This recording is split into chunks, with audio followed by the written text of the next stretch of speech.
আমি open challenge করলাম, কাবিনের কাগজ যদি অ্যাকচুয়ালি প্রপার ভাবে প্রশাসন থেকে বের করে সামনে আনতে পারে যে আলভিয়ার আমার কোনো কাবিননামা আছে, তখন আপনারা যা ইচ্ছা করুন। এরকম কথা হয়েছে যে আমি নাকি অন্তঃসত্ত্বা, আমি প্রেগনেন্ট নাকি। আমি আলভি তো অনেক দূরের কথা, আলভি আমার খরচ কেন দিবে? ধরেন আমার দুলাভাই হোক, মামা হোক, চাচা হোক, যার সাথেই ছবি পাচ্ছে দিয়ে দিয়ে আমার একটা করে তাদেরকে আমার হাজবেন্ড বানাই দিচ্ছে।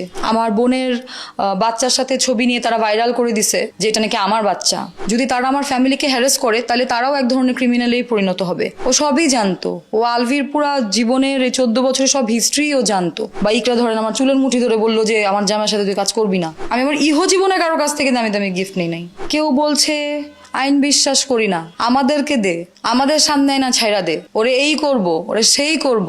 আমাকে নিয়ে তো সবাই বলছেই। আমার তো আর ঢাকার এখন আমি আর কি ঢাকবো, আমার বলছে কাদের কি এমন ছিল যেটা হাইড করতে হয়েছে দেখে ওর ফেসবুকটা এরকম চলে গেল। এটা এটা আমিও জানতে চাই। কিছু মানুষ জোরপূর্বক আমাকে দোষী করার চেষ্টা করছে। লাইফে আর কখনো সুইসাইড অ্যাটেম্প্ট করেছিল কিনা সেটা আমি বলতে চাই না। লাইফ থ্রেট, আমাকে রাস্তায় পাইলে মেরে ফেলবে, হয়তো পুরোটা জানি না, কারণ আলভি কিন্তু ওদের বাসার ভিতরের কোনো প্রবলেম বা ঝগড়াঝাটি নিয়ে খুব একটা বাইরে কথা কখনোই বলতো না। এটাতে প্রাউড ফিল করার কিছু নাই। মানুষকে আগে নিজেকে ভালোবাসতে হবে। আমাকে তাই অন্য মানুষরা করছে। আমরা একটা টিম। ব্যক্তিগত জাহের আলভি নায়ক হিসেবে অফিস না। তো most of the time public ফিগাররা যখন কোনো পাবলিক প্লেসে যায় তখন অবশ্যই ম্যাক্সিমাম টাইমেই তারা মাস্কটা পরিধান করে। লুকিয়ে লুকিয়ে আমার বাসায় যাচ্ছে, ইটস নট লাইক দ্যাট। তারা কিভাবে শত্রু হলো জানি না। একটা সময় তো বোন ডাকতো, আমার জন্য নাকি জানও দিয়ে দিতে পারতো। আমি এখন আপনি আমার বাসায় যেতে পারেন না, আপনি যদি আমার পরিচিত হয়ে থাকেন, আপনার বাসায় কি আমি যেতে পারি না? সবাই শত্রু। আলভির আশেপাশে আলভির ক্লোজ যারা আছে সবাই তাদের শত্রু। এখন এগুলো বলে কিন্তু তারা সবাইকে ছোট করছে। তখন কিছু হলো না, আতখা তুমি এখন যখন সবাই বিপদে বা একটা সিচুয়েশন অ্যারাইজ হয়েছে, তুমি সোশ্যাল মিডিয়াতে এসে যাচ্ছে তাই স্ল্যাং ইউজ করে বাজে ভাষায় কথা বলে নিজেকে খুব ভালো প্রমাণ করার চেষ্টাটা, এটা খুবই বেসলেস। আমার নিজের আঙ্গুলটা পরিষ্কার থাকা প্রয়োজন আমি আপনার দিকে আঙ্গুল তোলার আগে। আর যদি আমার নিজের আঙ্গুল পরিষ্কার না থাকে তাহলে চুপ থাকা ভালো। তো যাদের নিজের দিকটাই ঠিক নাই তারা আসলে এত বড় বড় কথা বললে সেটাও আমার কাছে বেসলেস। থটটা যে ওদের মাথায় আছে এটা থেকে যেটা বুঝতে পারলাম যে ওনারা আসলে তাই করেন। ও আমাকে বলছে যে আমি আলভি একসাথে একটা নাটক করবো না, তুমিও থাইকো। স্ক্রিনশট গুলা ফেক না, আমি আমার ক্যাপশনেও লিখেছিলাম যে কনভারসেশন তো এক্সিস্ট করে। দিন শেষে যদি আপনারা আমাকে দোষী সাব্যস্ত করতে না পারেন তাহলে আপনারা আমার যে লসটা করলেন কিভাবে সেই ড্যামারেজ দিবেন আপনারা? আসলে এরকম একটা ঘটনার পর শোকটা আসলে কাটিয়ে উঠতে পারছি না, কারণ ও তো আমারও পরিচিতই ছিল। পরিচিত একটা মানুষ এভাবে চলে গেছে, সেটা একটা বিষয়। আর পাশাপাশি যেভাবে হ্যারাসমেন্টের শিকার আমি হয়েছি এবং স্টিল আমি হচ্ছি, তো ইভেন আমার ফ্যামিলি এই হ্যারাসমেন্টের শিকার হচ্ছে। আমার বাবা মা বোন, আমার আশেপাশে যারা থাকে সব সময়, প্রত্যেকটা মানুষ যেভাবে হ্যারাসমেন্টের শিকার হচ্ছে, তো একটু ভয়েও আছি। যেহেতু আমি বলেছিলাম যে লাইফ থ্রেট, আমাকে রাস্তায় পাইলে মেরে ফেলবে, বাইর হয়ে নেই, পায়ে নেই তোর রাস্তায়, এই ধরনের কথা সোশ্যাল মিডিয়াতে তো অনেকে লিখেছেই, ওপেনলিও মানুষ বলতেছে ক্যামেরার সামনে। তো লাইফ থ্রেট যে আছে এটা তো সবাই দেখতেই পাচ্ছে। তো সব কিছু মিলিয়ে আসলে মানসিকভাবে ঠিক নাই। আর যে কোনো ব্যক্তি যখন মানসিকভাবে ঠিক না থাকে বেশি সময় ধরে, সে শারীরিকভাবেও আসলে ঠিক থাকতে পারে না। তো মানসিক শারীরিক কোনোভাবে আসলে এখন ঠিক ফিল করি না আর কি। তিথি, আপনার কি মনে হয় এই যে ঘটনাটা ঘটলো এর জন্য আপনি নিজেকে কত % দায়ী মনে করেন? দায়ী আমি মনে করি না আসলে, অনেস্টলি স্পিকিং। কারণ একটা মানুষ নিজেকে শেষ করে ফেলেছে। আমি কোনো কিছু বলে আমি আত্মহত্যাটাকে জাস্টিফাই করতে পারবো না। যতটুকু আমি জানি ওদের, যেহেতু ওর হাজব্যান্ড আমার কো আর্টিস্ট, ভালো বন্ধু, আমি সবসময় বলি ভালো বন্ধু হলে কি হয় যে আমি কিছু তো জানতে পারি, হয়তো পুরোটা জানি না, কারণ আলভি কিন্তু ওদের বাসার ভিতরের কোনো প্রবলেম বা ঝগড়াঝাটি নিয়ে খুব একটা বাইরে কথা কখনোই বলতো না। খুব একটা জানতাম না, বাট যতটুকুই বুঝতাম, বা এখন অনেক স্ক্রিনশট থেকে ওই ইকরা কিভাবে ওর ফ্রেন্ডদেরকে এক্সপ্লেন করতো প্রবলেম, বা 2015 সাল বা অমুক সাল তমুক সাল, ওই জিনিসগুলো দেখে আমার কাছে মনে হয়েছে যে সমস্যা যদি অনেক বছরেরই হয়ে থাকে তাহলে সেটার সমাধানও হতে পারতো অনেক আগেই। সেটা 14 বছর, 15 বছর, 16 বছর সহ্য করেছি। সহ্য আর শেষমেশ করতে পারলাম না। সহ্য করাটা আসলে আমার কাছে ব্যক্তিগতভাবে মনে হয় যে এটাতে প্রাউড ফিল করার কিছু নাই। মানুষকে আগে নিজেকে ভালোবাসতে হবে। যে মানুষ নিজেকে ভালোবাসবে সে তারপরে অন্যকে ভালোবাসতে পারবে। তো এই যে ঘটনাটা ঘটেছে, এটা যেহেতু আত্মহত্যা এবং আমি ওই সময় দেশেও ছিলাম না, এবং ইকরার সাথে আমার সম্পর্ক লাস্ট কিছুদিন ধরে ভালোই ছিল, তো আমি নিজেকে কিভাবে দায়ী ভাববো? আমি আমাকে দায়ী অন্য মানুষরা করছে অনেক ফেক ভাবে। কারো পার্সোনাল রেশারেশি থেকে এই সিচুয়েশনটাকে কাজে লাগিয়ে তারা হচ্ছে হ্যারেস করার চেষ্টা করছে, দোষী করছে। এটা তারা করছে। আমার কাছে বেশ কিছু ব্যাপার এসেছিল, যেমন অনেকেই বলছেন যে আপনি আলভির যে উত্তরার অফিস ছিল সেখানে নিয়মিত আপনার যাতায়াত ছিল, এবং তারা প্রশ্ন করছেন যে নায়িকার নায়কের অফিসে আসলে কি কাজ, সেখানে কেন নিয়মিত যাতায়াত করে। ইভেন আপনার উত্তরে যে বাসাটা ছিল সেই বাসাটাতে সে নিয়মিত যাতায়াত করতো, রাতের বেলা হোক দিনের বেলা হোক, উইথ মাস্ক, মানে যাতে তার আইডেন্টিটিটা কেউ জানতে না পারে। এই বিষয়টি নিয়ে আসলে আপনি যদি খোলাসা করেন। আচ্ছা, প্রথমত নায়কের অফিস বিষয়টা কিন্তু এরকম না। ওই অফিসটা কিন্তু আলভির অ্যাজ আ নায়ক হিসেবে ওর অফিস ছিল না, ঠিক আছে?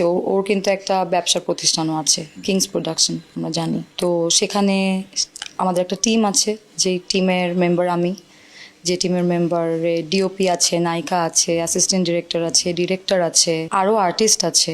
আমরা একটা টিম, এবং এই টিমে আমরা কে কে আছি এটাও অনেকেই জানে, আমাদেরকে একসাথে তো দেখে। তো যেহেতু ওটা একটা প্রোডাকশন হাউস টাইপের অফিস, কোনো নায়কের ব্যক্তিগত জাহের আলভি নায়ক হিসেবে অফিস না, তো ওইখানে আমাদের বিভিন্ন ধরনের কাজ থাকে। আমরা ওখানে অবশ্যই মাঝে মধ্যে হ্যাঁ কাজ থাকলে আমরা গিয়েছি, বা ওইখানে আমাদের গেট টুগেদারও হয়েছে, ওয়ান ডিশ পার্টি হয়েছে, যেখানে আমরা টিমের মেম্বাররাও ছিলাম, আরও অন্যান্য আর্টিস্ট, অন্যান্য নায়িকা ওনারাও ছিলেন, যে যার থেকে যে ওয়ান ডিশ পার্টিতে যেটা হয় সবাই একটা করে ডিশ এনেছে। ওইখানে আমাদের নাটক প্রিভিউ করা হয়, যখন কোনো কাজ মানে রিলিজ হওয়ার আগে যখন এডিট করে আনা হয় তখন সবাই মিলে নাটকটা প্রিভিউ করা হয়। এটা কিন্তু অনেকেই করেন। তো যেহেতু ওটা অফিস, প্রোডাকশন হাউসের অফিস, কিংস প্রোডাকশনের অফিস, সেই তো ওখানে নাটক প্রিভিউ করা হতো, ওইখানে কাজ রিলেটেড কথা হতো, কস্টিউম নিয়ে আলাপ আলোচনা হতো। ওইটা আমরা সামনাসামনি, যেহেতু উত্তরাতেই অফিস, সামনাসামনি কথা বলতাম। তো আমাকে একটা প্রোডাকশন হাউসের অফিসে দেখাটা তো খুব অস্বাভাবিক কিছু না, তাই না? এটা একটা বিষয়। আরেকটা হচ্ছে আমার বাসায় আলভি যেত, মাস্ক পরে যেত। প্রথমে মাস্ক পরার বিষয়টা বলি। যে কোনো পাবলিক ফিগার, বা ধরেন আমাকে যদি 10 জনও চিনে থাকে, আমি যখন মার্কেটে যাই, আমি যখন মার্কেটে যাই, আমি যে এখন এক জায়গা থেকে এখানে আসলাম, আমি কিন্তু মাস্ক পরে এসেছি। তো most of the time public ফিগাররা যখন কোনো পাবলিক প্লেসে যায় তখন অবশ্যই ম্যাক্সিমাম টাইমেই তারা মাস্কটা পরিধান করে। কারণ সবসময় কেউ আসে, ছবি তুলতে আসে, কথা বলতে আসে, এবং সবসময় তো ওই কথা বলা, ছবি তোলা, এই ধরনের সিচুয়েশন থাকে না। এটা একটা বিষয়, মাস্ক পরার বিষয়। এটা লুকিয়ে লুকিয়ে আমার বাসায় যাচ্ছে, it's not like that. Alvi mask যখন অনেক সময় ছিল যে মাস্ক নাই সাথে, তখন মাস্ক ছাড়াও ছিল। হ্যাঁ, এটা একটা বিষয়। আরেকটা বিষয় হচ্ছে যে আলভির বাসা তো মিরপুর ডিওএইচএস, আমার বাসাটা উত্তরা। তো শুটিং হাউস থেকে যখন আমরা বের হই, যাওয়ার পথে আমার বাসাটা আগে পড়ে। সেম রুট যখন থাকে, মাঝে মধ্যে আলভি হতো আমাকে বাসার নিচেও আমাকে ড্রপ করতো। বাসার নিচে আমাকে ড্রপ করে আবার ওই গাড়ি নিয়েই চলে যাচ্ছে। হ্যাঁ, এরকমও হয়েছে।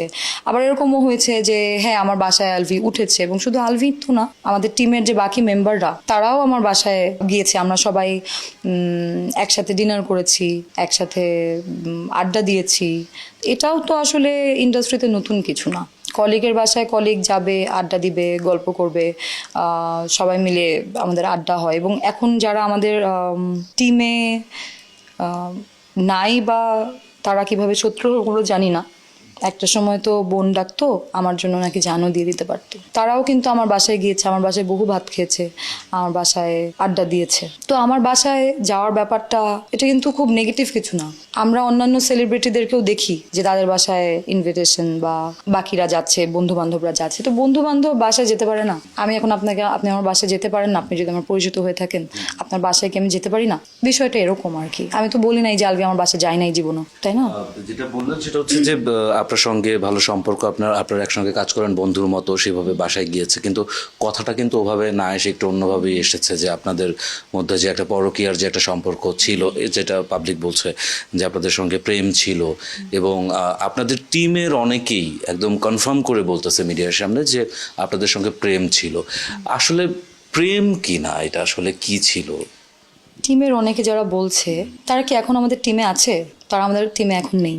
তাদের ব্যবসায়িকভাবে বা এটা ওরা টার্মটা ভালো বলতে পারবে। তো ওরা যেহেতু একসাথে মানে বিজনেস পার্টনার ছিল, ওরা ওদের বিজনেসটা আলাদা হয়েছে এবং আলভি আলাদা করে সিগাল এন্টারটেনমেন্ট ছিল আগে, হ্যাঁ, সেটা যখন ভেঙে গেল, ভেঙে গিয়ে নতুন করে নতুন প্রোডাকশন টিম হলো, সে জায়গায় যখন শুরুতে সে থাকলেও একটা সময় মানে ভুল বোঝাবুঝি হয় এবং ওটার পর থেকেই তো তারা এই টিমে নাই। তো যেহেতু তারা এই টিমে নাই এবং তারা আলভিকে শত্রু মনে করে দেখে ওই টিমের সবাইকেই, মানে বাকি যারা আছে, ধরেন আমাদের যে অ্যাসিস্ট্যান্ট ডিরেক্টর তানিয়া, তাকেও তারা শত্রুই ভাবে। সবাই শত্রু, আলভির আশেপাশে আলভির ক্লোজ যারা আছে সবাই তাদের শত্রু এখন। তো তারা কি বলছে না বলছে সেটাতে এখন আমি কি করবো বলেন?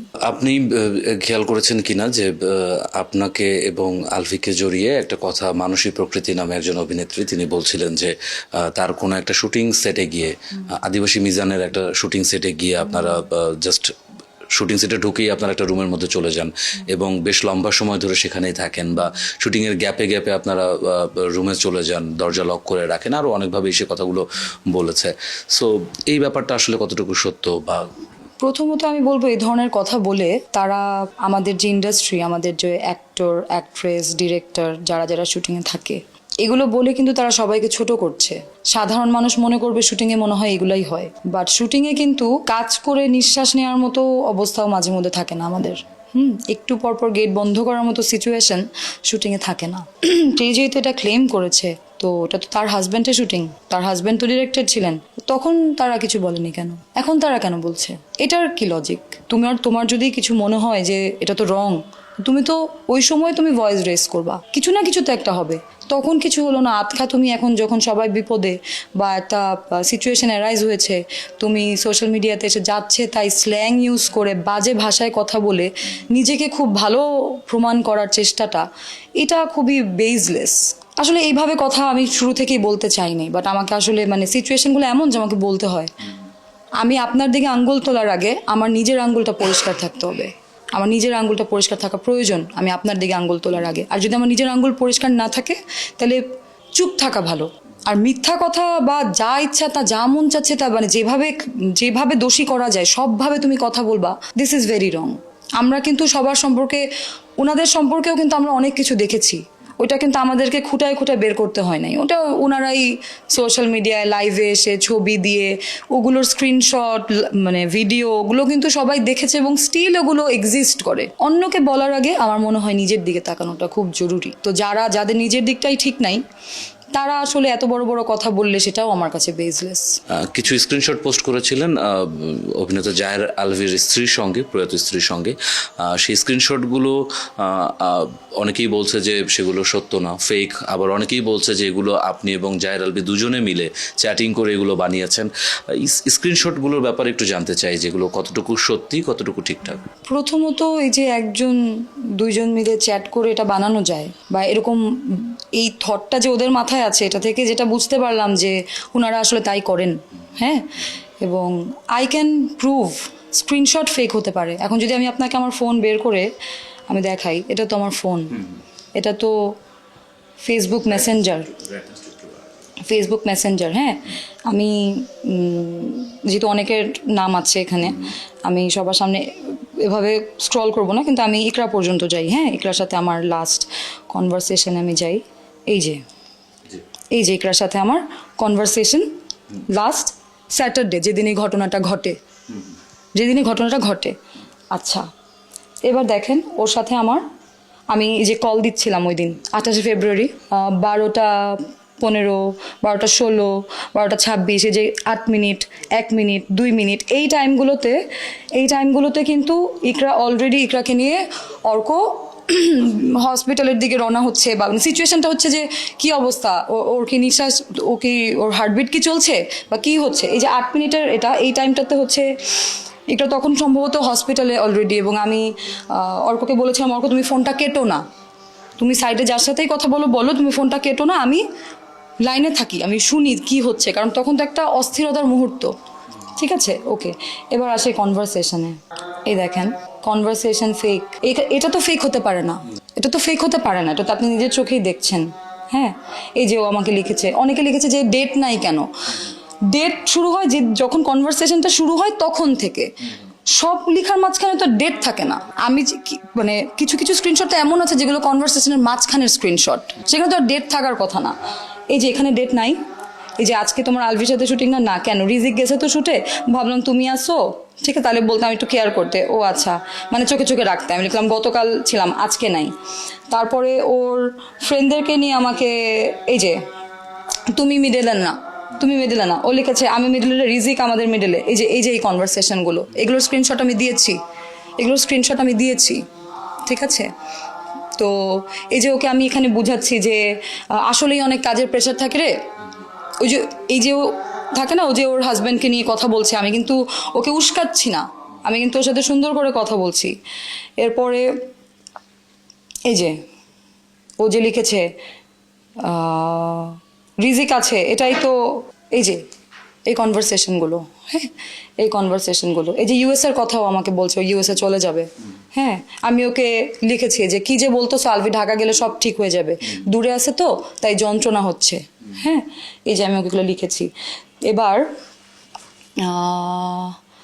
এই যে দেখেন, আপনার সামনে স্ক্রল করি, এই যে ওর ফ্রেন্ডদের কথা বলতেছিল যে 3টা বাচ্চা ওদের একই টাইমে, ওরা মানে ক্যাজুয়াল কনভারসেশন আর কি। হ্যাঁ, আমি যে 7-8 শুটিংয়ে, যে শুটিংয়ের কথাবার্তা হচ্ছে, আমি আমার ফ্রেন্ডের বিয়ে হবে, ওর সাথে বলতেছিলাম যে আমার ফ্রেন্ডের বিয়ে, আমি শুটিংয়ে, আমি এখন যেতেও পারতেছি না, এই ধরনের কনভারসেশন আমি ওর সাথে করেছি। হ্যাঁ, ওর ফ্রেন্ডের কথা, এটা একটু স্ল্যাং আছে ওর পক্ষ থেকে, কিন্তু এই যে ও এই যে আমাকে আলভির ব্যাপারে লিখছে, আমি ওকে লিখছি যে ভালো হয়েছে, নাহলে রিজিককে পাইতা কই। হ্যাঁ, ও লিখছে রিজিক আমার লাইফের একমাত্র ব্লেসিং, আলহামদুলিল্লাহ, the way he takes care of me. আমি লিখলাম মাশাল্লাহ, ইউ আর অ্যাকচুয়ালি ব্লেসড। ঠিক আছে, এরপরে যে স্ক্রিনশটগুলো আমি দিয়েছি, এই যে ও আমাকে বলতেছে যে একবার খালি ভিসাটা হোক, আমি ওকে লিখলাম যে কোন দেশ, ও লিখলো মানে ইউএসএটা আমেরিকাটাও একটু ওর মতো করে, যেটা আমাদের ক্যাজুয়াল কনভারসেশন হতো ভাবে ও লিখেছে ওখানে। হ্যাঁ, এবং একবার খালি ভিসাটা হোক, প্লিজ দোয়া করো। এই যে এই কনভারসেশনগুলো, এগুলো আসলে বলে বলে বলার কিছু নাই, স্ক্রিনশটগুলো অলরেডি আমার সোশ্যাল মিডিয়াতে আছে। এরপরে ওর ফ্রেন্ডকে নিয়ে, একজন ফ্রেন্ডকে নিয়ে ও আমাকে যে লিখেছিল, সেটাও যে ফেক না সেটাও আমি দেখাই।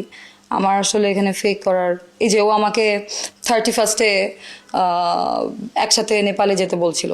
হ্যাঁ, যে চলো তুমি আর আমি নেপাল যাই, এলওডি ছাড়া কিছু ভাবতে পারতেছি না।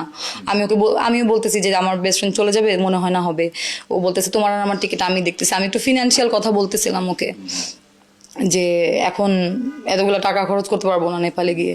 আর ও বলতেছে আরে তোমার 1 লাখ টাকা লাগবে 2 দিনের জন্য। এই যে এই নর্মাল কনভারসেশনগুলা আমাদের নর্মালি ক্যাজুয়াল, যে কস্টিউম নিয়ে কথা হচ্ছিল।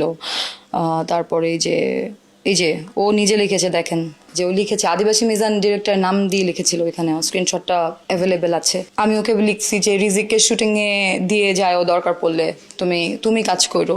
এই জিনিসগুলো ওর সাথে আমি কথা বলতেছিলাম। ও একবার আমাকে এটাও লিখছিল যে ওকে আলভি একবার বলছিল যে ওকে নিয়ে নাটক বানাবে, অনেক আগে একটা নাটক ওকে করাবে। ও আমাকে বলছে যে তুমি আমি আলভি একসাথে একটা নাটক করবো না, তুমিও থাইকো ওইখানে, যদিও আমার অ্যাক্টিং দেখে তুমি বমি করে দিতে পারো। মানে এরকম কনভারসেশন ওর সাথে আমার হয়েছে। এখানে কিছু স্ল্যাং আছে, আমি দেখাবো না। ওর বান্ধবীর থার্সডে নাইট ওরা করবে, এগুলো নিয়ে কথা হচ্ছিল। এই দেখেন, আমি ওকে লিখতেছিলাম যে আমার ফ্রেন্ডরা চলে যাবে, মানে আমার এক ফ্রেন্ড চলে যাবে, কেউ অমুক দেশে, কেউ তমুক দেশে। ও বলতেছিল ও চলে যাবে। তারপরে এই যে আমি ওকে লিখছি যে মাঝে মধ্যে দেশে এসে আমার সাথে দেখা করে যাওয়া, পাগলাগারোর থেকে বেশি দিনের বাকি নেই আমার ওখানে যাইতে। ও লিখছে ওর ফ্রেন্ডদের নাম দিয়ে লিখছে, তৃষাকে নিয়ে, তারপর দেখা যাচ্ছে নাম বলবো না, এই যে এখানে লেখা আছে ওর ফ্রেন্ডদেরকে নিয়ে ও সাপ বলে সম্বোধন করেছে। ঠিক আছে, আমি ওকে বলছি যে তোমার একটা নতুন ফ্রেন্ড আছে, ওর আরেকটা ফ্রেন্ড আছে যার সাথে আমার একবার দেখা হয়েছিল আলভির গত বছরের বার্থডেতে তার কথা আমি জিজ্ঞেস করলাম। তারপরে ওর ফ্যামিলি নিয়ে যে আমাকে কথাগুলো বলেছে, ঠিক আছে। তারপরে এই যে আমি আরেকটা স্ক্রিনশট দিয়েছিলাম গাড়ি কেনা নিয়ে, ও আমাকে বলতেছিল গাড়ি কিনো, লং ড্রাইভে যাব, বা অমুকের গাড়ি আছে। আমি ওকে বলতেছিলাম যে জানো অমুক স্পেসিফিক নায়িকা ও গাড়ি নিয়ে বের হয় আর আমি রিক্সা দিয়ে সেটে যাই। মানে এটা আমি মানে একটু থাকে না স্যাটায়ার করে দুঃখ করেই বলতেছিলাম। ও এটা নিয়ে আমার সাথে কথা বলছে। তো যাই হোক, সবগুলো দেখানোর তো আসলে কিছু নাই। যদি প্রশাসন দেখতে চায়, আমার মাই ফোন ইজ ওপেন, দেখতে পারবে যে ওর সাথে আমার কেমন কনভারসেশন হইতো।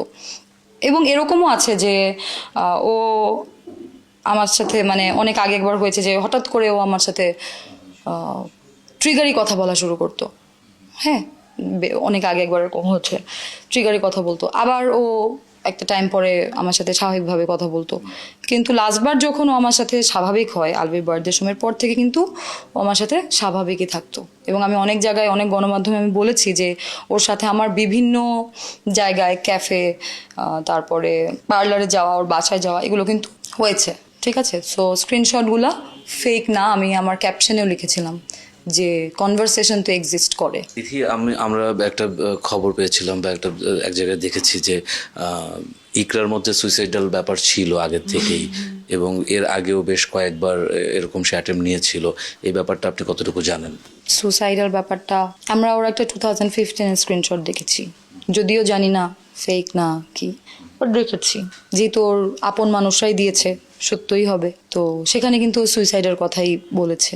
লাইফে আর কখনো সুইসাইড অ্যাটেম্প্ট করেছিল কিনা সেটা আমি বলতে চাই না, সেটার সত্যতা ওর ফ্যামিলির কাছেও আছে। ওর ফ্যামিলিও জানে যে ও কোনোদিনও এর আগে সুইসাইডাল অ্যাটেম্প্ট করেছিল কি করে নাই। ওর যে হাজব্যান্ড সেও জানে, এগুলো নিয়ে তারা কথা বলবে, আমার এটাতে কিছু বলার নাই।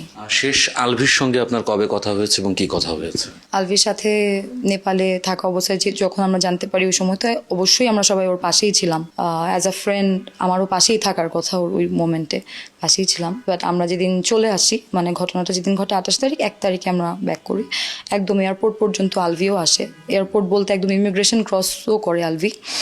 তো ওই পর্যন্ত ওইখানে ওর সাথে আমার কথাবার্তা হয় এবং আমি আমার জায়গা থেকে কনসোল করে বিদায় টিদায় নিয়ে, ওর জায়গা থেকেও সবাইকে ও বিদায় দেয়, সবাইকে সাবধানে যেতে বলে।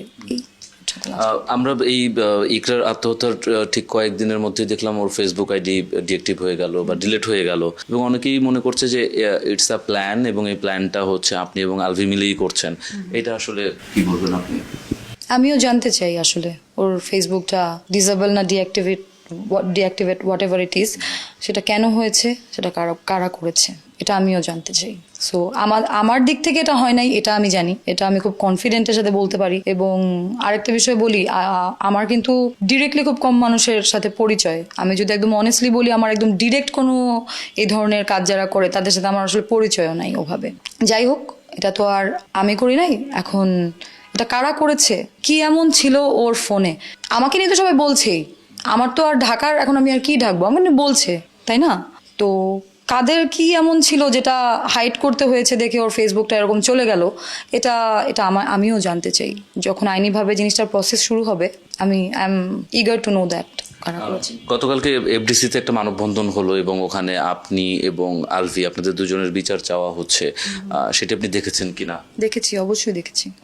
আপনার কি মনে হয় এই যে যারা আপনাদের বিচার চাচ্ছে, তারা আসলে কেন চাচ্ছে, বা আপনি কেন হচ্ছে বারবার সবার সামনে দোষী হয়ে যাচ্ছেন? কিছু মানুষ জোরপূর্বক আমাকে দোষী করার চেষ্টা করছে, এটা 1 নম্বর কারণ। আর মানববন্ধনের ব্যাপারে যেটা আমি বলতে চাই সেটা হচ্ছে যে কেউ বলছে আইনের উপর আস্থা আছে, একই জায়গা থেকে কেউ বলছে আইনের উপরে তাদের আস্থা আছে, কেউ বলছে আইন বিশ্বাস করি না, আমাদেরকে দে, আমাদের সামনে না ছাইরা দে, ওরে এই করব, ওরে সেই করব। হ্যাঁ, আমাকে রাস্তায় পাইলে নাকি মরিচ বাটান কি আরো স্ল্যাং একটা মহিলা দেখলাম যাচ্ছে তাই বলতেছে। ওনাদেরকে আসলে বুঝতে হবে ওনারা আসলে কি চায়, ওনাদের চাওয়াটা কি। মানে চাওয়াটা আসলে আমার মনে হয় এটা হওয়া উচিত যে এই যে আত্মহত্যাটা, এটা কেন হয়েছে, ওকে লাস্ট মোমেন্ট কি ট্রিগার করেছে। সবাই তো, অনেকে তো এটাও বলছে যে ইকরা সবই জানতো, ও সবই জানতো, ও আলভির পুরা জীবনের এই 14 বছরের সব হিস্ট্রি ও জানতো, তাই তো। এই 14 বছরের হিস্ট্রির পরে আতখা ওই দিন, এবং আমি কিন্তু দেখেছি যে আমরা যেদিন নেপাল যাচ্ছি, ইকরা কিন্তু কিন্তু সুন্দরভাবেই আলভিকে বিদায় টিদায় মানে দিয়েছে যতটুকু জানি। এবং আমরা যখন নেপালে পৌঁছেছি তখনও ইকরার সাথে আলভির নর্মালি কনভারসেশন হলো যেদিন আমরা পৌঁছালাম। তাহলে আমরা নেপালে চলে আসার পর কি এমন হলো ওই দিন যে ও ওই জিনিসটা করলো? তো আমরা আসলে সুষ্ঠু বিচার চাবো, আমাদের দাবিটা এটা হওয়া উচিত। সামনে এনে দে, এই করব সেই করব, এটা তো আসলে কোনো প্রসেসের মধ্যে পড়ে না। তারা তো আমার লাইফটা হুমকির মধ্যে ফেলে দিছে। দিন শেষে যদি আপনারা আমাকে দোষী সাব্যস্ত করতে না পারেন, তাহলে আপনারা আমার যে লসটা করলেন কিভাবে সেই ড্যামারেজ দিবেন আপনারা? অনেক দিক দিয়ে আপনাকে হুমকি দেওয়া হচ্ছে, আপনার পরিবারকে হুমকি দেওয়া হচ্ছে। এই মাধ্যমটা আসলে কি শুধু ফোন কল, মেসেজেস, না সামনাসামনি আপনার পরিবারের লোকজন যখন বাইরে বেরোচ্ছে তখন এসে হুমকি দিয়ে যাচ্ছে? বা এরা কারা আসলে, কারা এই হুমকিগুলো দিচ্ছে? আমার ফেসবুক, ইনস্টাগ্রামও আমি ডিঅ্যাক্টিভেট করে দিয়েছিলাম, ওটা আমি এখন অ্যাক্টিভ করি নাই। মেসেজেস দিয়ে মানে একদম বাজে মেসেজেস দিয়ে একদম ভরে গেছে, সেটাও আমি দেখাতে পারবো মেসেজ রিকোয়েস্টে গেলে, কারণ সবাই তো আমার ফ্রেন্ড লিস্টে তো আর এত মানুষ নেই, আমি দেখাতে পারবো। এবং আমার বোনের মেসেজে, আমার বোনের পোস্টের কমেন্টে, আমার বাবার পোস্টের কমেন্টে, আমার মার পোস্টের কমেন্ট, আমার মাকে মেসেজেস, এবং আমার আইডি থেকে খুঁজে খুঁজে যারা আমার ক্লোজ এদের সবাইকে টার্গেট করে করে সবাইকে এই ধরনের আজে বাজে নোংরা কথা তারা লিখছে। ইভেন তারা, আচ্ছা আমার একটা কথা ভাইয়া, ধরেন যদি আমি দোষীও হই, তাহলে দোষীটা তো আমি, আমার ফ্যামিলি তো না। কারো কি অধিকার আছে আমার ফ্যামিলিকে হ্যারাস করার? যদি তারা আমার ফ্যামিলিকে হ্যারাস করে তাহলে তারাও এক ধরনের ক্রিমিনালেই পরিণত হবে। আমার বোনের বাচ্চার সাথে ছবি নিয়ে তারা ভাইরাল করে দিছে যে এটা নাকি আমার বাচ্চা, আমার নাকি 4টা বিয়ে, যার সাথে ধরেন আমার দুলাভাই হোক, মামা হোক, চাচা হোক, যার সাথেই ছবি পাচ্ছে দিয়ে দিয়ে আমার একটা করে তাদেরকে আমার হাজব্যান্ড বানাই দিচ্ছে। Is it normal? This is not normal. একটা মানুষকে এইভাবে হ্যারাস করার রাইট কারো নাই। দেশে আইন আছে, আইন বিচার করবে। তুমি একটা ইনফ্লুয়েন্সার বা অথবা তুমি একটা ব্র্যান্ড প্রমোটার, তুমি হ্যারাস করতে পারো না, তুমি হ্যারাস করতে পারো না। তুমি বাকি তোমার কাজ তুমি অবশ্যই ভালো করে করবা, কিন্তু তুমি হ্যারাস করতে পারো না। তো আমরা অনেকবার শুনেছি আপনার 4টা বিয়ে ছিল এবং আপনার সন্তান ছিল। এই ব্যাপারটা আজকে বোধহয় একটু ক্লিয়ার করা উচিত যে কয়টা আসলে বিয়ে ছিল। একটাই ছিল, যেটা কখনোই হিডেন ছিল না। সোশ্যাল মিডিয়াতে যখন আমার বিয়ের ছোট্ট করে একটা অনুষ্ঠান করা হয়, সেই অনুষ্ঠানের ভিডিও, ছবি, হ্যাঁ, এগুলো সব কিছুই সোশ্যাল মিডিয়াতে সব সময়ই ছিল। আমার যে এক্স হাজব্যান্ড, তার আগে থেকেই 2জন সন্তান ছিলেন, এখনো আছে। ওরা আমাকে মাম্পি বলে সম্বোধন করতেন, এখনো তারা আমাকে মাম্পি বলেই ডাকে। বাচ্চাদের সাথে আমার, স্পেশালি ওর যে মেয়ে, ওর মেয়ের সাথে আমার এখনো কম বেশি যোগাযোগ হয়, কথাবার্তা হয় ওকেশনালি বা নর্মালি, যে কোনো সময় মাঝে মধ্যে খোঁজ খবর নেওয়া হয়, কথা হয়। আমার একটাই বিয়ে ছিল। ডিভোর্স আমার যখন হয়ে যায়, সেটাও আমি খুব ওপেনলি আমি ডিক্লেয়ার করেছিলাম যে আই এম ডিভোর্সড। তো ওপেনলি ডিক্লেয়ার করার পর 1 বছর, 2 বছর, 3 বছর, 4 বছর, মানে যখন সময় পার হয়ে যায়, তখন আমি প্রত্যেক বছর সবাইকে একবার করে রিমাইন্ডার দিয়ে পোস্ট দিব না যে ভাই আমি ডিভোর্স দিই, ভাই আমি ডিভোর্স দিই, তাই না? সো লাস্ট কিছু টাইম এই ডিভোর্স নিয়ে কখনো কথা হয় নাই, কেউ আমাকে প্রশ্ন করে নাই, কোনো জার্নালিস্ট আমাকে কোনোদিন কোনো ইন্টারভিউ আমাকে আমার প্রিভিয়াস ম্যারেজ বা ডিভোর্স নিয়ে কোয়েশ্চেন করেন, আমি বলি নাই। তার মানে এটা না যে আমি এটা লুকায় রাখছি। তো আমার একটা বিয়ে ছিল ভাই, ওয়ার্ক করলো না কেন, এটা তো আসলে খুবই পার্সোনাল ম্যাটার। জিনিসটা হচ্ছে যে আমাদের এখন কথা বললে তো আসলে এখানে তো 2টা পক্ষ, সহজ ভাষায় বলবো যে আমাদের আন্ডারস্ট্যান্ডিং এর প্রবলেম হচ্ছিল। আমার জীবনের লক্ষ্য একরকম, ওর চাওয়া পাওয়া একরকম, 2জনের চাওয়া পাওয়া মিল হচ্ছিল না, যে কারণে আমরা আলাদা হওয়ার ডিসিশন নেই, আলাদা হয়ে যাই, সিম্পল। আমার কাছে একটা ফটোগ্রাফস আছে। ইনি কি আপনার হাজবেন্ড ছিলেন? না, he is my ex boyfriend. তার সাথে আমার সম্পর্ক ছিল 2015 সালে। ওকে, এবার একটু আরেকটু বিষয়, আপনার পার্সোনাল প্রশ্নই বারবার চলে আসে, কারণ এখানে আসলে পার্সোনাল বা পার্সোনালের বাইরে কিছু নেই। আলভির সঙ্গে আপনার বিয়ে হয়েছে, আপনি যে ফ্ল্যাটটায় থাকতেন সেটার ভাড়াটাও কিছুটা আলভি আপনাকে দিত, এবং আপনাকে প্রচুর পরিমাণে গিফটস, যেগুলো ইকরাকে একসময় হয়তো দিত, তারপরে আস্তে আস্তে করে ধীরে ধীরে ইকরাকে গিফটস দেওয়া বন্ধ হয়ে গেছে, যেই কারণে ইকরা ডিপ্রেশনে পড়ে যায়। প্রায়োরিটিটা হচ্ছে আপনাকে দেওয়া শুরু করলো, যেই কারণে ইকরা ডিপ্রেশনে পড়ে যায়। এবং ইকরা জেনেছে যে আপনার সঙ্গে তার বিয়ে হয়েছে। এগুলো সব লোকের মুখে ছড়ানো কথাবার্তা, যেগুলো আমি একটু ক্লিয়ার হওয়ার জন্য আপনাকে জিজ্ঞেস করছি যে আসলে কি সত্যি কিনা যে আলভির সঙ্গে আপনার বিয়ে হয়েছে কিনা, বা আলভির সঙ্গে অনেকেই বলছেন যে কাবিনও আছে নাকি আপনাদের, কাবিন তাদের কাছে প্রুফ আছে যে আপনাদের বিয়ে হয়েছে। এবং এই যে খরচার যে বিষয় বা গিফটসের বিষয় বা আপনার ড্রেস থেকে শুরু করে অর্নামেন্টস পর্যন্ত প্রত্যেকটা জিনিসই আলভির হস্তক্ষেপ আছে। সেই আপনাকে কখনো গিফট করে, কখনো হয়তো আপনি কেনেন, এভাবেই আপনাদের চলছে একটা মানে হিডেন একটা বৈবাহিক সম্পর্ক, এইটাও কি সত্যি কিনা? আমি ওপেন চ্যালেঞ্জ করলাম, কাবিনের কাগজ যদি অ্যাকচুয়ালি প্রপারভাবে প্রশাসন থেকে, ফালতু ওই ফেসবুকে অমক পেজ তমক পেজ একটা কাবিন বানায় দিল সেটা না, প্রশাসন থেকে যদি বের করে সামনে আনতে পারে যে আলভিয়ার আমার কোনো কাবিন নামা আছে, তখন আপনারা যা ইচ্ছা করুন। এরকম কথা হয়েছে যে আমি নাকি অন্তঃসত্ত্বা, আমি প্রেগনেন্ট নাকি আমি, সেটার তো মেডিকেলি প্রুফ করার অপশন আছে নাকি? আছে তো। যদি মেডিকেলি প্রুফ করতে না পারেন তখন কি হবে? এই যে আমার নামে যে এত বড় একটা অ্যালিগেশন দেয়া হলো যে আমি বিয়ে করেছি, আমি প্রেগনেন্ট, এটা শুনে ইকরা মরে গেছে, এটা যে এত বড় একটা অ্যালিগেশন যে আমাকে দেয়া হলো, এটা যদি আপনারা প্রুফ করতে না পারেন, তাহলে আমার যে ড্যামেজ করেছেন, আমার যে ক্ষতিটা করেছেন মানসিকভাবে, শারীরিকভাবে, সবভাবে আপনারা আমার যে ড্যামেজ করেছেন, সেটার ভরপাই কিভাবে দিবেন? প্রুফ করুক। আমি ওপেন চ্যালেঞ্জ করলাম, প্রমাণ করুক আমি প্রেগনেন্ট ছিলাম বা আছি বা ছিলাম, বা বিগত এত বছরে কোনো সময় আমি প্রেগনেন্ট হয়েছি, মেডিকেলি প্রুফ করা সম্ভব, করুক। বিয়ের কাগজ আনুক, প্রুফ করুক, মুখে বললেই হবে যা তাই।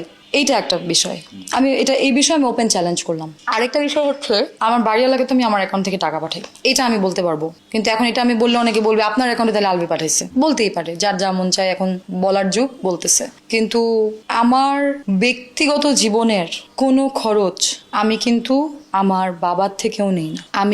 আমি কত টাকা রেমুনারেশন নেই, আমি মাসে কয় টাকা কাজ করি, এটা তো মানুষ জানেই, তাই না? ইন্ডাস্ট্রির মানুষ অ্যাটলিস্ট জানে যে আমি কত টাকা রেমুনারেশন নিয়ে আমি কি করি। ঢাকা শহরে একটা বাসা ভাড়া নিয়ে থাকার মতো, এবং আমার লাইফস্টাইলটা যেরকম, যেমন আমার এখনো গাড়ি কেনার টাকা হয় নাই ভাই, আমার গাড়ি নাই, ঠিক আছে? আমি যত টাকা রেমুনারেশন নিই, আমি এখনো সাংসারিক খরচ বের করে নিজের একটা, যেহেতু আমি একজন আর্টিস্ট, আমার কস্টিউম লাগে, আমার নিজেকে পরিপাটি রাখার জন্য আমার অনেক কিছু লাগে, তো এই সব কিছু বের করে একটা গাড়ি কেনার মতো টাকা আমি এখনো জমাতে পারি না, আমার গাড়ি নাই। কিন্তু একটা বাসা ভাড়া, ঢাকা শহরে একটা বাসা ভাড়া দিয়ে থাকার মতো, আমি যেখানে থাকি সেখানে বাসা ভাড়ার রেঞ্জ কিরকম, এটাও মানুষজন চাইলেই বের করতে পারবে। তো আমি যে টাকাটা আর্ন করতেছি, সেটা ঢাকা শহরে বাসা ভাড়া দিয়ে, নিজের বাসার বাজার খরচ বহন করে, নিজের পার্সোনাল এক্সপেন্স বহন করে চলা সম্ভব, অন্য কারো থেকেই। আলভি তো অনেক দূরের কথা, আলভি আমার খরচ কেন দিবে? আলভি তো অনেক দূরের কথা, আমার বাবার থেকেও তো আমি, আমার জন্মদিনে তো আমার ফ্যামিলি থেকেও আমি গিফট পাই না, এটা আমি দুঃখ করে বলি ওনাদেরকে যে হ্যাঁ, এখন আমি মোটামুটি স্টাবলিশ, নিজের খরচ বহন করে দেখি, তোমরা আমার একটা গিফটও দাও না। আর আমি আলভির থেকে দামি দামি গিফট নিব? আমি আমার জীবনে কারো কাছ থেকে দামি দামি গিফট নেই নাই। আমার এই ফোনটা, আগের যে ফোনটা ছিল, সেই ফোনটা আমি ইনস্টলমেন্টে কিনেছিলাম। তারপরে যখন এটা কিনি, আইফোন এক্সচেঞ্জ করে কিছু টাকা ভরে কেনে না, ওভাবে কিনেছি। যেখান থেকে ফোন কিনেছি কি জিজ্ঞেস করুক, এগুলো যারা বলছে তারাও জানে সত্যটা। আমার দুঃখটা এই জায়গাতেই, এই কথাগুলো যারা রটাচ্ছে ওরাও জানে সত্যটা, কিন্তু তারা বলছে আলভি নাকি সবকিছু আমাকে দিয়ে দিল। ইকরাকে আগে যা দিত ওগুলো এখন ইকরাকে দেওয়া বন্ধ করে আমাকে দিয়ে দিল। এখানেও একটা কথা আছে, ইকরাকে দেওয়া বন্ধ করে দিয়ে দিল, বন্ধ করে দিল মানে, আলভির জন্মদিন ছিল 22শে ফেব্রুয়ারি, আমরা সবাই দেখেছি ইকরা একটা পোস্ট করেছিল আলভিকে উইশ করে, সেটার ক্যাপশনটা যদি আপনি পড়েন, আমি তো আসলে সারাক্ষণ এগুলো নিয়ে এত ড্যামেজ, আর সারাক্ষণ আমার ব্রেন এত অ্যাক্টিভ এখন এগুলো নিয়ে, তো হঠাৎ করে আমার মাথায় এটা আসছে যে ওই যে ওর যে ক্যাপশন, ওইখানে কিন্তু ও মেনশন করেছে, অনেক কিছু লিখেছে, যে ওদের লন্ডন ট্রিপের কথা, ওদের বিভিন্ন মেমোরির কথা, নেপালে কতবার গিয়েছে, নেপালের রাস্তায় হাঁটার কথা, ওদের একসাথে হাসার কথা, সবকিছু কিন্তু লিখেছে। এবং ওটা কিন্তু আমরা দেখেছিও, ওদের ইন্টারন্যাশনাল ট্রিপ বা ওদের ঘুরতে যাওয়া, ফ্যামিলিকে সময় দেওয়া। আমরা যারা এই প্রফেশনে থাকি, আমিও আমার বাবা মাকে সময় দিতে পারি না। সময় দিতে হলে আমাকে বিভিন্ন অকেশনে বা একটু লম্বা যে গ্যাপটা থাকে, ওই গ্যাপের টাইমে কোনো কিছু একটা প্ল্যান করে আমার ফ্যামিলি বা ফ্রেন্ডসদেরকে আমার সময় দিতে হয়। এটা সবার ক্ষেত্রেই। আমি রাত্রে 3টায় বাসায় যখন ফিরি, এটা আমার প্রফেশনের কারণে ফিরি। আমাকে আলভি ভাই কোনো কিছুই দেয় নাই, ওর সাথে আমি কাজ করেছি, নিজের টাকা আমি নিজে আর্ন করেছি, ঢাকা শহরে ওভাবেই চলেছি। আমি যে মেকআপ প্রোডাক্টস ইউজ করি বা আমি স্কিন কেয়ার ইউজ করি, এবং অন্য কারো সাথে, অন্য কোনো সমসাময়িক নায়িকার সঙ্গে যদি আপনি আমার ওই ইয়াটা, বা নায়িকা কেন বলবো, অনেকেই আছে বাংলাদেশে, যত মেয়ে আছে অনেকে দেখবেন যে শুধু নায়িকা না, স্কিন কেয়ার মেকআপ সবাই ইউজ করে। এই আমাদের মানববন্ধনের আপুরাও মেকআপ করা ছিল, ওনারাও ইউজ করে, সবাই ইউজ করে। তো আমার যে প্রোডাক্টগুলো আমি ইউজ করি, সেগুলো কিন্তু হাই এন্ড প্রোডাক্ট না। একটা ফাউন্ডেশন কিন্তু আমি 20,000 টাকা 10,000 টাকা দিয়ে কিনি না। আবার আমি যে একদম লোকাল কিনি তাও না। আমি আমার সামর্থ্য অনুযায়ী যেই জিনিসটা একটু মোটামুটি মিডিয়াম রেঞ্জের যেগুলো, আমি সেগুলো ইউজ করি। আমাকে যদি অন্য কেউ প্রোভাইড করতো, আপনি লজিক্যালি চিন্তা করে দেখেন, আমাকে যদি অন্য কেউ প্রোভাইড করতো, তাহলে তো আমার ওই জায়গাগুলো আরও ল্যাভিশ হতো না? কই, সেটা তো না। এবং যারা যারা এই কথাগুলো বলে ওপেনলি একদম কিভাবে যেন বলে, খুব নোংরা ভাষা ইউজ করে যারা এই কথাগুলো বলে, ওরা খুব ভালো করেই জানে সত্যটা যে আলভির থেকে আমি নিয়ে চলি না, বা আমার বাসা ভাড়া আলভি দেয় না। এটাও আমি ওপেন চ্যালেঞ্জ করতে পারবো, প্রুফ করেন আলভি দেয়। দিদি, আমি শেষ করব, কিন্তু শেষ করার আগে আর একটা দুটো প্রশ্ন একটু রাখতে চাই। প্রথম প্রশ্ন সেটা হচ্ছে যে আপনার বাবা, যিনি পলিটিক্যালি ইনভলভ, এবং তিনি আপনাদের নামে যে মামলা হওয়ার কথা বা যেভাবে সেই মামলার প্রভাবটা থাকার কথা, এই জায়গাটায় তার একটা হাত আছে এবং এই মামলাটাকে নর্মালাইজ করেছে, এরকম কথাও বেশ চাউর হচ্ছে। সো এই জায়গা থেকে আপনি আসলে কি বলবেন যে আপনার বাবার আসলে ভূমিকাটা কি? আমার বাবা নেতা, কিন্তু আমার বাবা এত বড় নেতা না। আমার বাবা এমপি না। আমার বাবা অবশ্যই পলিটিক্যাল ভাবে জড়িত, সেটা আজকে থেকে না, আমার জন্মের আগের থেকে। এটা একটা বিষয়। আর একটা বিষয় হচ্ছে, আমার নামে তো আমি এরকম কোনো কিছু শুনি নাই। তো যেহেতু শুনিই নাই, সেহেতু আমার ফ্যামিলি থেকে এই ধরনের কোনো পদক্ষেপ নিবে ওইটার প্রয়োজনই হয় নাই, মানে ওই জিনিসটার প্রয়োজনই আমাদের হয় নাই। এটাও একটা ফালতু বেজ, এটাও প্রুফ করা পসিবল যে আমার বাবা কিন্তু আসলে, আমার বাবাও খুব কষ্ট পাচ্ছেন। হ্যাঁ, আমার বাবাও খুব কষ্ট পাচ্ছেন, আমার মা, সবাই খুব কষ্ট পাচ্ছেন। আসলে হয় কি, নিজের উপরে অনেক কথা যখন আসে, সেটাকে আপনি হয়তো 2-3 দিন অনেক বেশি ট্রমাটাইজ লাগবে। আমি শুরুর দিকে একদম কথাই বলি নাই, 2 দিন আমি একদমই অফ ছিলাম। তারপরে আপনার কাছে মনে হবে যে আচ্ছা না, আই হ্যাভ টু টক, আমি তো দোষী না, তাহলে আমি তো কাউকে গিয়ে মেরে ফেলি নাই, বা আত্মহত্যা করার জন্য আমি কাউকে তো প্রভোগ করি নাই। তো যেহেতু আমি করি নাই, তাহলে আই হ্যাভ টু স্পিক। যারা যারা ভুল কথা বলছে, যারা যারা ইকরা যে ওর ফ্রেন্ডদের সঙ্গে ওভার শেয়ার করতো বা শেয়ার করতো, হোয়াট এভার ইট ইজ, ওগুলো যে আসলে ইকরার পার্সপেক্টিভ। আপনি আমাকে নিয়ে বাইরে কি বলছেন, এটা তো ভাই আপনার পার্সপেক্টিভ, আপনার ভাবনা। ও ওভার থিঙ্কিং ইস্যুস থেকে আমার যে কোনো কিছু, আমি কোনো কিছু পোস্ট করে, আমি এটাই স্ক্রিনশট দেখে আমাকে যেটাই মনে হয়েছে যে আমি যাই করতাম ওর কাছে হয়তো ও হয়তো ওটা নিজের গায়ে নিয়ে নিত, কিন্তু আবার সেটা আমাকে বুঝতে দিত না। তা আমি তো, আমার তো কোনো আধ্যাত্মিক শক্তি নাই যে আমি এটা বুঝে ফেলবো। ও তো আমার সাথে নর্মালি কথা বলছে, ও তো ওর প্রিভিয়াস বিহেভিয়ারের জন্য আমাকে সরি বলেছে। আর যেহেতু ওর হাজবেন্ড আমার ফ্রেন্ড, আমার কো আর্টিস্ট, আমি তো ওর সাথে খারাপ ব্যবহার কন্টিনিউয়াস করতে থাকবো না, আমি ওর সাথে নর্মাল হবো, এটাই স্বাভাবিক। আবার অনেকে এটাও বলছে, এই জিনিসটা ক্লিয়ার করি, অনেকে এটা বলছে যে আপনি যদি এত বুঝতেনই তাহলে আপনি সরে আসলেন না কেন। এটা আমার পেশা, এটা আমার কাজ। আলভির সাথে আমার একটা স্ট্যাবলিশ জুটি ক্রিয়েট হয়ে গেছে। যেহেতু এটা একটা স্ট্যাবলিশ জুটি, এবং আমাদের এখন মানুষ যতই গালি দেখ, কয়েকদিন আগেও মানুষজন কমেন্ট করতো আপনাদের জুটিটা খুব ভালো লাগে, আপনাদের নাটকটা খুব ভালো লাগে, একটা দর্শক জনপ্রিয়তা ছিল এই জুটিটার। স্বাভাবিকভাবেই আমি, যেহেতু এটা আমার ক্যারিয়ারের ব্যাপার, আমি কাজ খুব ম্যাসিভ কোনো প্রবলেম, বা ডিরেক্টলি আলভি এসে আমাকে বললো যে দিদি তোমার সাথে কাজ করতে পারবো না, বা ইকরা ধরেন আমার চুলের মুঠি ধরে বললো যে আমার জামাইয়ের সাথে তুই কাজ করবি না, এই ধরনের কোনো কিছু না হলে আমি চেষ্টা করব স্বাভাবিকভাবে যে না, আমার কাজটা সুন্দরভাবেই চলুক। ওইটা ওদের ব্যক্তিগত ব্যাপার। আমি আগেও শুনেছি ইকরা এরকম সন্দেহ করে বিভিন্ন সময়। এই তিথি যখন ওদের জীবনে এক্সিস্ট করতো না, তখনও করতো, বা ওদের মধ্যে অনেক ঘটনা আছে, এটা ওরা ভালো বলতে পারবে, যেগুলো আমার ইকরার মুখেই শোনা। আলভির মুখে কিন্তু কম শোনা, আমার ইকরার মুখেই বেশি শোনা। তো অনেক ঘটনা আছে, অনেক কিছুই আছে। তো ভাবতাম যে এটা ওরা ওদেরটা হ্যান্ডেল করবে। আমার সাথে যেহেতু স্বাভাবিকভাবে একটা কথা বলছে, তাহলে আমি কেন কাজ বন্ধ করবো, আমি আমার কাজ করে যাচ্ছি। কখনো কি এরকম হয়েছে যে আপনাকে ইকরা বলেছে যে আপনি আলভির সঙ্গে কাজ করতে পারবেন না, বা আলভি কখনো আপনাকে এটা বলেছে কিনা যে আপনার সঙ্গে কাজ করাতে ওর সংসারে ঝামেলা হচ্ছে? না, আলভি আমাকে কখনো ডিরেক্টলি এরকম কোনো কথা বলে নাই। ইকরা আমাকে এরকম বলে নাই যে, ওই যে অনেক কয়েক বছর আগে আর কি, তখন বললাম না একটা সিন ক্রিয়েট হয়েছে ওদের মধ্যে, মনে হয় কোনো একটা ঝগড়াঝাটি বা কিছু একটা হয়েছিল, যেটার পরে হয়তো মানে ঝগড়া হলে হয় কি, এক টপিক 2 টপিক, অনেক বছর আগের টপিকও ড্র্যাগ হয়ে যায়। কিন্তু তো হয়তো এরকম কিছু হয়েছিল, ওখানে আমি উপস্থিত ছিলাম না, but all of a sudden Iqra আমাকে ফোন করে যাচ্ছে তাই বলা শুরু করে, একদম স্ল্যাং ইউজ করে বাজে কথা বলা শুরু করে। আমিও খুব রেগে যাই, সত্যি কথা যেটা, মানে উইয়ার্ড না ব্যাপারটা, একটা মানুষ আমাকে ফোন দিই কেন ভাই। এবং আমি ওকে এভাবেও বলছিলাম যে, এটা আরো 2-3 বছর আগের, এক্সাক্ট টাইমটা বলতে পারবো না, বেশ অনেক আগের। আমি ওকে বলছিলাম যে তুমি তোমার জামাইকে নিয়ে যদি তোমার এত ইনসিকিউরিটি থাকে, তাহলে তোমার জামাইকে তুমি নায়ক হইতে দিছো কেন। এভাবে আমিও রেগে গেছিলাম যে তোমার জামাইকে তুমি নায়ক হইতে দিছো কেন, যদি ইনসিকিউরিটি এত। এরকম কনভারসেশন আমাদের হয়েছিল, যেটার পর আমি রাগ করে ব্লক করে দিয়েছিলাম ওকে। এরপরে আবার পরের দিন থেকে আবার ওদের মধ্যে হয়তো কোনো মীমাংসা হয়েছে, ওদের হাজব্যান্ড ওয়াইফের মধ্যে, এবং এভরিথিং ওয়াজ ওকে। বাট আমি ভাই আনব্লক করতাম না ওকে। যদিও গত বছর আমাকে নক করে আলভির বার্থডে, ওইটা তো মানে হোয়াটসঅ্যাপে নক করেছিল আর কি। দাওয়াত বলতে কি, দাওয়াত মানে হচ্ছে আমি সবকিছু প্ল্যান করেছি, তুমি আসো, কিন্তু ওইটা এরকম ছিল না। ওটা ছিল আলভির বার্থডে সারপ্রাইজ প্ল্যান করতেছে, তোমরা আমাকে হেল্প করবা। গ্রুপ করার পরে আচ্ছা কোথায় করা যায়, উত্তরায় আমরা একসাথে রেস্টুরেন্ট খুঁজেছি যে কোথায় করা যায়, আমি আর ইকরা না, শুধু আরো যারা যারা ছিল সবাই মিলে, এরকম ছিল আর কি ব্যাপারটা। এবং লাস্টে যেটা হয়, আমার জন্মদিনের একদিন আগে হয়তো হঠাৎ করে ইকরা আমাকে, ওর সাথে কিন্তু গুড টার্মে আমি, হঠাৎ করে ও আমাকে অনেক বাজে বাজে কথা বলে। এটাতে যেটা হয় যে স্বাভাবিকভাবে আমি ওর মানে আমি সর্বোচ্চ চেষ্টা করছি ইগনোর করার। এখন আমি ওর হাজব্যান্ডের সাথে নেপালে শুটিংয়ে, আমি ওখানে কি করব? আর ও এরকম যে করে বা ওর যে বিষয়টা আছে এটা আমি মানে জানতাম যে আচ্ছা ওর মাথা খারাপ হয়ে গেলে ও যাচ্ছে তা বলা শুরু করে। তো আমি চেষ্টা করতাম ইগনোর করার। তো আমি ওই দিনও তাই করেছি, ওকে ইগনোর করেছি, কথা বলি নাই। আর ওদের হাজব্যান্ড ওয়াইফের মধ্যে কি নিয়ে কথা হয়েছে, কি নিয়ে ঝগড়া হয়েছে, এই বিষয়গুলো ভাইয়া আমার জানা নাই। হ্যাঁ, আর বার্থডে সেলিব্রেশন নিয়ে ও মরে যাবে, এটাও খুবই অদ্ভুত কথা। নেপালে আমরা যাব, যে শুটিংয়ে যাব, এটা ইকরা অনেক আগে থেকেই জানতো। ওর যদি বাধা দেওয়ার হতো, বাধা দিতে পারতো। আমি একদম শেষ একটা প্রশ্ন করতে চাই, এরপর আর কোনো প্রশ্ন নেই। সেটি হচ্ছে যে এই যে ইকরা আত্মহত্যা করলেন, আপনি খুব ক্লোজ ইকরার সঙ্গে, আপনাদের সঙ্গে অনেক কিছু শেয়ার করতেন আপনি, এবং সে আপনার সঙ্গে অনেক কিছু শেয়ার করতো। তো এই যে উনি মারা গেল, আপনি তো পার্সোনালি চেনেন, আপনাদেরও মনে হতো যে না, সে শক্ত একজন নারী, সে কখনো এই ধরনের স্টেপ নিবে না। বাট সামহাউ কি এমন হলো, মানে কেন, আপনার আসলে কি মনে হয়? আমি অন্য সবার কথা বাদ দিলাম, আপনার কি মনে হয় যে কেন এই টাইমে উনি আত্মহত্যা করলো? এটার পেছনে কি কারো ট্রিগার করা আছে নাকি অন্য কিছু? এটা অনেকে বলছে না যে, হতে পারে, আমি জানি না, এটা আমার ভাবনা আর কি, যে অনেকে বলছে না যে তিথি আলভি বিয়ে করে ফেলেছে বা তিথি অন্তঃসত্ত্বা এটা জেনে ইকরা মারা গেছে। আমি তো ওপেন চ্যালেঞ্জ করেছি this is a fake news, কিন্তু ওকে এই কথাটা কে বললো?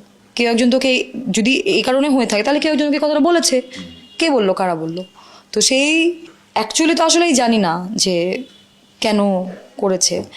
আর স্ট্রং বলতে, ওকে যে আমার খুব বেশি স্ট্রং মনে হতো, পার্সোনালি আমি বলি, আমার যে ওকে অনেক বেশি স্ট্রং মনে হতো সেটাও না। আমার কাছে মনে হতো স্ট্রং প্রিটেন্ড করে। ও কিন্তু সুইসাইড অ্যাটেম্প আগেও করছে বললাম তো। আর স্ট্রং ব্যক্তি সুইসাইড করতে পারে না, যেহেতু ওর ফাইনাল ডেস্টিনেশনটা এটাই ও চুজ করেছে, তাহলে তো ও স্ট্রং আসলে ছিল না। স্ট্রং থাকলে মানুষ এটা করতে পারে না। আর ক্লোজ ছিলাম আমরা, এই কথার উত্তরটা দেই, যেহেতু অনেক কিছু শেয়ার করেছে। অনেক কিছু শেয়ার করলেই মানুষ ক্লোজ হয় না। ও অনেক কথা আমার সাথে শেয়ার করেছে, আমিও সাথে অনেক কথা শেয়ার করেছি, কিন্তু এরকমও অনেক কথা অনেক মানুষের সাথেই একটা মিনিট কানিয়ে ফোটা ধরো, মানে এরকম ওর শেয়ারিংয়ের স্ক্রিনশট অনেক মানুষই কিন্তু দিচ্ছে। তো এটাতে স্পষ্টই বোঝা যাচ্ছে যে শেয়ার করার জন্য ক্লোজ হতে হবে এমন কোনো বিষয় ছিল না ওর ক্ষেত্রে। ও শেয়ার করতো ওর প্রবলেমস, অনেক মানুষ, কাছের, একটু দূরের, যখন যার সাথে ওর মনে হতো অ্যাপ্রোপ্রিয়েট, যার সাথে যেই কথাটা অ্যাপ্রোপ্রিয়েট, ও তাদের সাথে সেই কথাগুলো শেয়ার করতো। সো এখানে ক্লোজের বিষয় নাই, এটা আমি এখন ফিল করতে পারি আর কি। আমি আমার জায়গাটা যতটুকু ক্লিয়ার করার, যতটুকু বলার আমি বলেছি। এরপরে আসলে আমার সোশ্যাল মিডিয়াতে বা মানুষের ভুল ভাঙানো বা এই বিষয়গুলোতে আমি কতটুকু কি বলবো আমি জানি না। আগেও বলেছি, প্রশাসন যদি আমার সঙ্গে যোগাযোগ করে অবশ্যই আমি আমার স্টেটমেন্ট দিতে রাজি। আমি লুকিয়ে নাই। আমি যেহেতু আমাকে লাইফ থ্রেট দেওয়া হয়েছে, রেপ থ্রেট দেওয়া হয়েছে, সেই জায়গা থেকে আমি একটু সেফ সিকিউরভাবে থাকতে চাবো, বা আমার ফ্যামিলি আমাকে ওভাবেই রাখবে, এটাই স্বাভাবিক। আমিও একটা মেয়ে, আমার ফ্যামিলি আছে, আমার বোনের বাচ্চা আছে। Stop harassing. আর হচ্ছে সোশ্যাল বুলিং যারা করছেন, এটা কিন্তু এক ধরনের সাইবার ক্রাইম। আপনারা যাচ্ছে তাই কোনো সলিড প্রুফ না পেয়ে কেউ কিছু একটা পোস্ট করলে, কেউ কোনো কিছু একটা স্ক্রিনশট দিলেই, কোনো একটা ছবি দিলেই আপনারা যে ওইটাকে বেস করে কন্টেন্ট বানায় ফেলছেন, আপনাদের কাছে মানুষের লাইফের থেকে ফেসবুকে আসা ডলার আর ভিউটা অনেক বেশি ইম্পর্টেন্ট। এই আনহেলদি মেন্টালিটি থেকে বের হওয়া উচিত। মানুষ একটা ইন্টারভিউ দিলে বা কথা বললে তার ভিডিও নিয়ে ব্যঙ্গ করা, এটাও এক ধরনের সাইবার বুলিং। আমি যদি দোষী হয়ে থাকি, আইন আমাকে শাস্তি দিবে। আপনি আমাকে বুলি করার রাইট রাখেন না, আপনি আমাকে বুলি করতে পারেন না, আপনাদের সেই রাইটটা নাই। আপনারা অপরাধীর শাস্তি চেতে পারেন, কিন্তু অন্য কারো মেয়েকে ছোট করতে পারেন না, অন্য কারো সন্তানকে আপনারা ছোট করতে পারেন না। আপনারা এআই দিয়ে আমার ছবি নিয়ে আপনারা যাচ্ছে তাই করতে পারেন না। আপনারাও এক ধরনের ক্রাইমই করছেন। আপনারা ক্রাইমের বিপক্ষে যদি কথাই বলতে চান, তাহলে ক্রাইমের বিপক্ষে কথা বলতে গিয়ে নিজেরাও ক্রাইম করে বসেন না। This is cyber bullying. Don't do this. আপনারা আমার যে ক্ষতিটা করে ফেলেছেন অলরেডি, আপনারা যদি প্রুফ করতে না পারেন, এই বিয়ে, এই বাচ্চা, আলভি আমার খরচ বহন করে, এগুলো যদি প্রুফ করতে না পারেন, আপনারা যদি মানে ইকরার মৃত্যুর সাথে যে ইকরার মৃত্যুটা কিন্তু আমাদের জন্য শোকের বিষয়। ওই শোকটাই কাটায় উঠতে পারতেছেন আপনারা, যেভাবে হ্যারেস করছেন সেগুলো বন্ধ করে সেগুলো বন্ধ করেন আর কি। That's it. বুলিং করেন না, সাইবার ক্রাইম করেন না। ক্রাইম বন্ধ করার জন্য নিজেদেরও ক্রাইম করতে হবে এমন কোনো কথা নেই। বিচার চান, সুষ্ঠু বিচার চান। অন্য মানুষকেও ওই রাস্তায় এনে দিয়েন না যে আমার ফ্যামিলিকেও রাস্তায় এসে বলতে হোক আমি আমার মেয়ের সুষ্ঠু বিচার চাই। আমি ওই দিনটা দেখতে চাই না। এটাই বলার ছিল আপনার।